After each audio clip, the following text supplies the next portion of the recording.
What is your name, please? My name is Rick Lee. And now, where are you from? I am from Indianapolis, Indiana. And which tribe are you a part of? I'm a part of the Lakota Sioux. My father is John Chief Crow Dog. He's my stepfather. You know, how many years, how long have you now been involved with the powwows? I've been involved in the powwows since I have been 9 years old. And we do other ceremonies outside the powwows. And so, what was the original objective behind the powwows? You know, what do you want to accomplish with having this event? Well, it's actually a social event for everyone to come together, for all nations to come together. That's why we call it the gathering of all nations, is to learn different people's cultures and come out here and celebrate the dance. And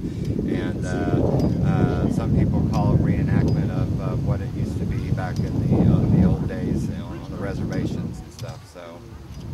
You know, now how is it, you know, where you're from? Do they really push it real hard in schools, you know, where you're from? No, they do not. No, absolutely not. As a matter of fact, they don't. Back in the days is when the Indian people were forced into the schools to learn the English, and they were no longer to speak their language in the schools. So. Well, you know, and you know, we're working in Fort Wayne, and we've noticed that there's a large amount of apathy, because people aren't concerned with yesterday, and they are acting like Kikianga, for example, never existed. How do we go about opening up people's minds to make them realize the strength in knowing your past? Well, the only way to do that is for them to have an open mind, and a lot of people don't have an open mind. This is not a church, this is a celebration. What we do is we worship God just like anyone else. The Kashala, in my language, is God. It's a great creator that created the earth and gave birth to the trees.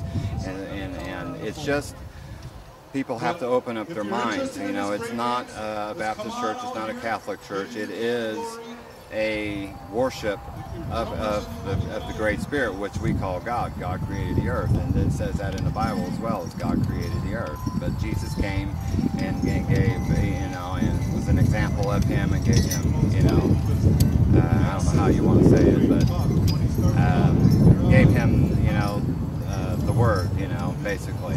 So I'm not quite sure too much on that, but anyway.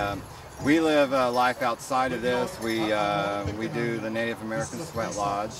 There's more to this than what it is. This is only about 10% to me, about being part of Native American. We sweat lodge, we do the Sundance in South Dakota, we do Vision Quest,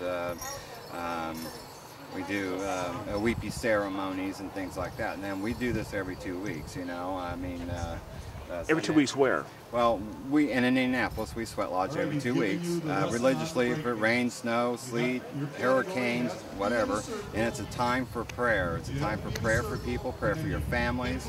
We sweat in the sweat lodge, and it's a very spiritual ceremony. You know, why has there never been a reunion of all the Confederation that beat the Americans in 1790 and 91? Why haven't they come back together again? I think it's a lack of education. It's a lack of interest. It's a lack of interest. We live in a modern day, in a modern world right now. And when you come to these powwows, you start to see some of these regalias that the way they used to make them. But I mean, they're fashionable now to the point where they didn't have exactly. Mostly it was buckskin, but you have to have an open mind for this. And people have a very closed mind nowadays. Probably forced upon them by the American society to change and adapt? People are afraid of change, you know that. I mean, people are afraid of change, people are afraid of languages, people are afraid because if I speak a language that you don't understand, you're going, what is he saying? I mean, it's just like any foreign country that comes and lives here in the United States, they'll speak their language and you're wondering why they won't speak your language, but then again, we have to have respect for their language. So it's very hard for people to understand when they don't know the language and stuff. So, yeah. Thank you very much for the insights. No problem. Thank you very much for asking.